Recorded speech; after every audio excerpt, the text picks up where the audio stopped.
Hey, welcome back to the story of Moz. I spent about 4.5 years in the processing plant on that site, and in that time I did about a year as a mill shift supervisor for one of the operating crews.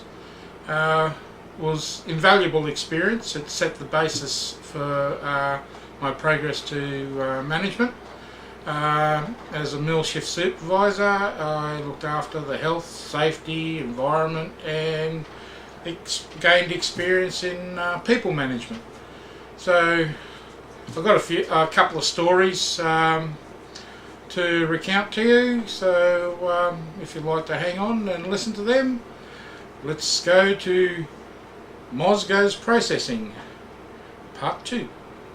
Let me tell you a story about a man named Moz who worked underground in Oz. Then one day he had enough of digging, went to the process plant and had a go at milling. Ore, that is, mineral concentrate, copper, lead, zinc.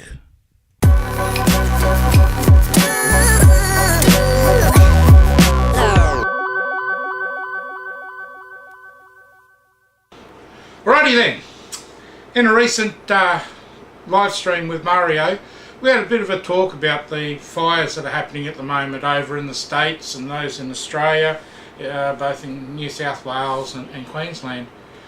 And it reminded me of time when I first went out to fight fires, and that was at this mine site. The fire itself, it started, from memory, it was actually 25th of December, Christmas Day, 1984 in central New South Wales, and it progressed for a number of weeks, and by mid-January it started to encroach on the town and the mine site and all the properties surrounding the mine site. So that's when I volunteered to go out and help fight these fires. It was a new thing for me and I wanted to have a go at it. I was paired up with one of the miners who also volunteered, and we had a Toyota Land Cruiser Ute. I think it had a 1,000 litre water tank on the back with a firefighting pump. And we were assigned to go out to help out some of the cockies, because the whole idea was if we help protect the cockies, the cockies are the property owners that surrounded the mine site, that would also protect the mine. So yeah, off we went. During that time, we didn't have any radio communication, or actually our radio wasn't working that well. And the army was in use to help spot fires and pass on information and all that sort of stuff. And what they were using were the old Huey Helicopters that were used in Vietnam. I mean, these helicopters at that time were, I think, a little over 20 years old. Anyhow, we were out with the cockies this particular afternoon, just doing a bit of back burning and controlling that to make sure we get the fire breaks in place. And this helicopter turned up, this army helicopter. And I thought it was rather amusing. When it landed to pass on some information to us. Anyhow, this thing landed, and this is my interpretation of it idling. It was sitting there going, shaking and carrying on, so much so that I had a close look at it, and the bloody rivets in the that hold the skin, the outer shell of the helicopter, were rotating, turning in their bloody holes. I'll tell you, and I thought, well, there's absolutely no way they're getting me on that helicopter. Those guys, those piloting that and travelling on that, they were brave men. I mean, fair dinkum. You know, they to travel in something that rattled like that. But yeah, look, they did it, and they passed on information, and we had to head back to the Fire Control Coordination Centre, which was on actually the mine site, as there were fire brigades, or rural fire brigades from all over the state had converged onto the town and the mine site, and the site itself was the Fire Coordination Centre. Yeah, so that was my little adventure with a Huey helicopter and fighting fires. And I'll tell you, although it was the first time I fought fires, it's certainly not the last. That's another story which I'll recount later. Yeah, even that time, that firefighting exercise lasted about a week. In that time I did this job with this helping the cockies. I also was on a loader cutting fire breaks in the bush and the likes, and after about a week it rained, and lo and behold, that was the end of it. It certainly helped out and got everything under control. So that was my first experience. Next story, it's about the grinding mill, the ball mill in the plant, and the discharge bearing on this mill had failed. You can see behind me the photo, and I've pointed out the discharge bearing that had failed. You can see here it's got the cover off it, etc.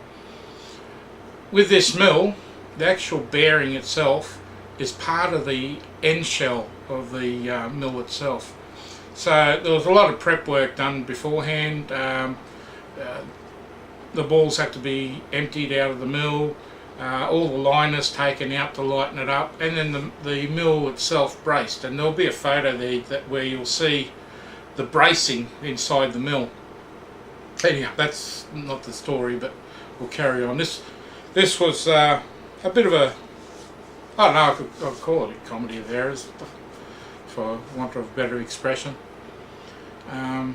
As part of preparing the mill, the ancillary equipment like the end cap and the drive motor and the gearbox, yes, had to be removed and just moved out of the way. So, and this story involved the gearbox.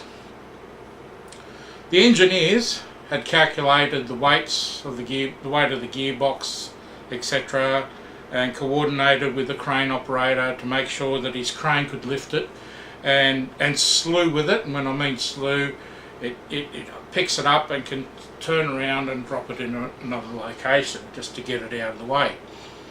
Well, they worked out the weights, as I said, coordinated with the crane operator, and everything was good. It all worked out fine, all the calculations were good, so they went ahead with the job.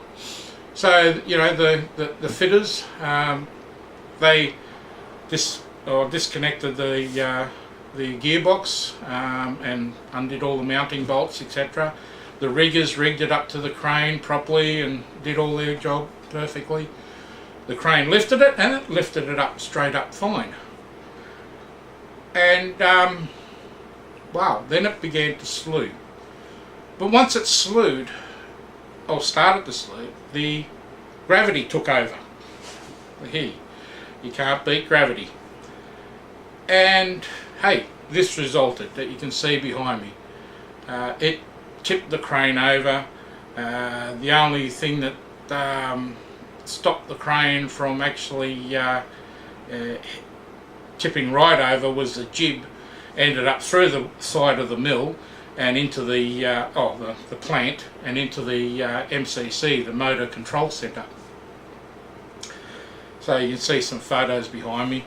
The actual gearbox itself landed right next to the incomer transformer of the plant. Thankfully it missed it, because if it hit that transformer, the plant would have been shut down for 4 to 6 months waiting on a replacement. As it was, it missed by a matter of inches. So it was pretty close. You can see the photo behind me where it's located, where it ended up. So, yeah, this happened. Nobody got hurt, which was a good thing. Part of the incident investigation was determined how this happened, and as it turned out, the engineers actually didn't quite get the weights correct. Although the weights that they quoted were the dry weight for the gearbox, they failed to take into account that the gearbox was full of oil. And that would have been probably, I would have thought, maybe half a ton of oil in that gearbox, which was just enough to throw it over. So there you go. Look, nowadays in the and has been for a little while in mining and other operations and industries, use things like procedures and risk assessments. The risk assessments are there to determine what the risks are and how you can avoid or minimise those risks, and what needs to be put in place, and those sort of things all prompt the idea of getting the job right and doing it safely and effectively. So there you go. It was very lucky, as I said, nobody got hurt, and at the end of the day the plant was only shut down for about a week. So there you have it. You know, I worked for that on that mine site for 9.5 years, and on that mine site during that time I worked for 4 different companies without moving. So there you go, that's just mining. Towards the end of the 9.5 year stint, the company started to get into a bit of strife, or the current company. So it needed to reduce its numbers, and I was actually offered, or one of the lucky ones, and I reckon lucky ones, that were offered a payout, a redundancy, to move on. I distinctly remember when this happened, or when I found out about it, because it was the same day that Mrs. Moz and I got married. Yeah, got married that day, had our reception that night, found out about this this redundancy. So there you go, the company gave us a wedding present, and that was redundancy. Didn't have a honeymoon as such, because I needed to get back to site and see what was going on. I still worked for the company for a few months, because they needed somebody to cover as a shift supervisor during that time, so that was fine. Yeah, and then I moved on, and it was the best move that company had made me do, because I actually moved to another operation, gained a hell of a lot more experience, which helped me build my base for my future. Now, it was the first time I was made redundant, and I'll tell you, it wasn't the last. That's just the way it is in mining. You just accept it, get on with getting another job, and keep moving forward, and don't let it all get you down. So there you go. So that's the end of that. I hope you join me in my next episode when I move on to other operations, and we'll talk to you then. Cheers.